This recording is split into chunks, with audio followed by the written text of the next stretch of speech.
Roland Willits, Old Men's Stories. I'm here with Terry Smith. And what's our song? It's called He Did It Like a Man. He Did It Like a Man. Oh, that was a great song. Yeah. You know, I was down in Puerto Rico, and the song is about an AIDS. Yes. And it was during that time. It was right at the epidemic time. Yeah. And there were crowds of poor people Dying. that had dying. Oh, yeah. Oh, yeah. It was just terrible down there. And I love the way you brought out the hero. Well, I had a friend in school. We met when we were in the 7th grade, and he was gay, and this is not the only influence behind this song, but and this song was written, and he ultimately did die of AIDS. Oh, wow. But this song was written way before he contracted AIDS and passed away. It's mainly about a father-son relationship, because his father was already out of his life by the time I knew. You know, Pat didn't have a daddy at home,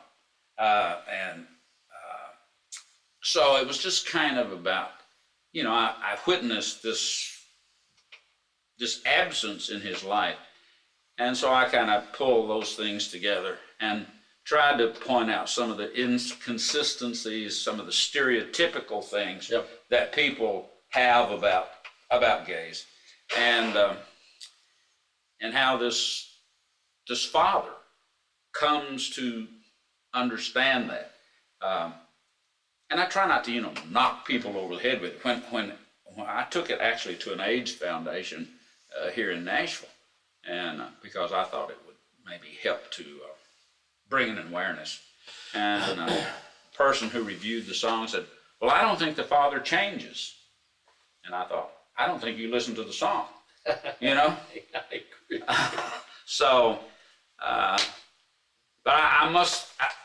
I made a couple of trips to New Zealand, and out of 2 trips to New Zealand, probably the most special memory I have of my two trips to New Zealand, we were in the nicest theater that we played in the 2 trips down there, and it was an all acoustic theater.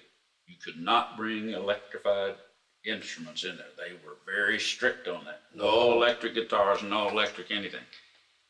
And the most special moment I had was performing this song in that theater. And I mean, you could have heard a pin drop.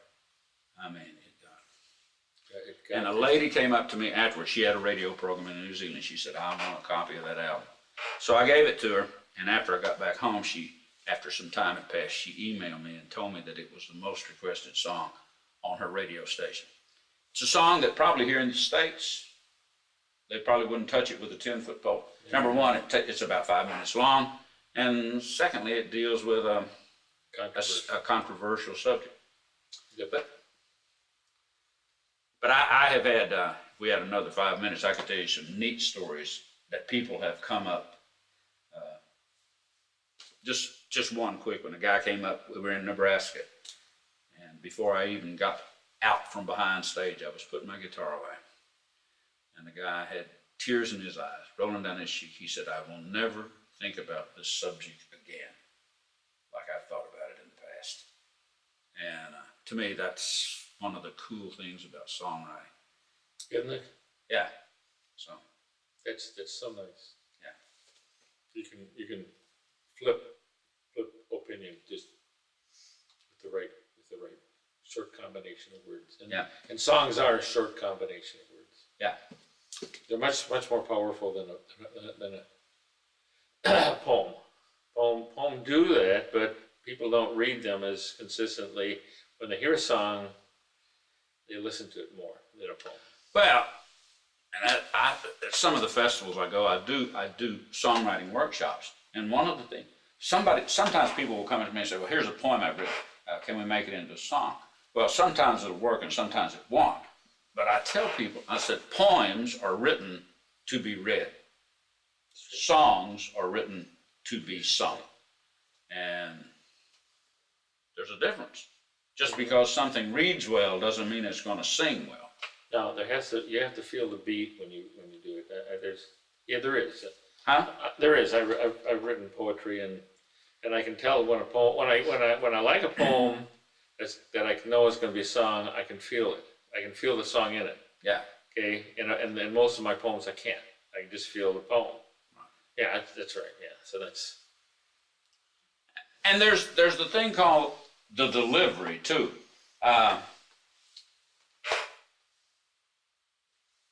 I say a song is got three parts. It's got the words, it's got the melody, but then it's also got the delivery. We can have Henrietta singing whatever song you want to pick. Let's say the national anthem.